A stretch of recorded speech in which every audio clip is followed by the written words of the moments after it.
বন্ধুরা, তোমরা অনেকেই ভাবো যে রুটি মেকারে রুটি করা কি এতই সহজ? সত্যিই কি রুটি ভালো হয়, নরম হয়?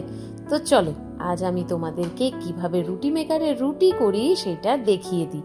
আর আমার রুটিটা কতটা সুন্দর হয় সেটাও তোমরা দেখতে পাবে। তো এই দেখো আমার রুটি মেকারের রুটি। রুটি কিন্তু পুরো প্রেস করে একটু চেপে চেপে বার করলে অটোমেটিক ও কিন্তু ফুলে বেরিয়ে চলে আসে।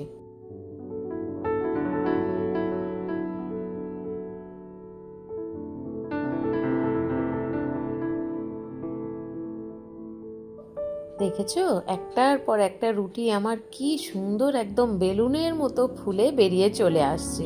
আর যখনই বেরিয়ে আসবে তখন হালকা হালকা উপরের লিডটা প্রেস করলে আরও সুন্দর ফুলে রুটিটা একদম রেডি হয়ে যায়। সঙ্গে সঙ্গে ক্যাসারোলে রেখে দেবে, তাহলে কিন্তু রুটি নরম হবে। আমার তো রুটি বেশ ভালোই হয়। তো চলো, টাটা, আজকের মতো এখানেই। তোমরা যদি জানতে চাও তাহলে আমাকে কমেন্ট করো আর আমার লং ভিডিওটা চেক করো।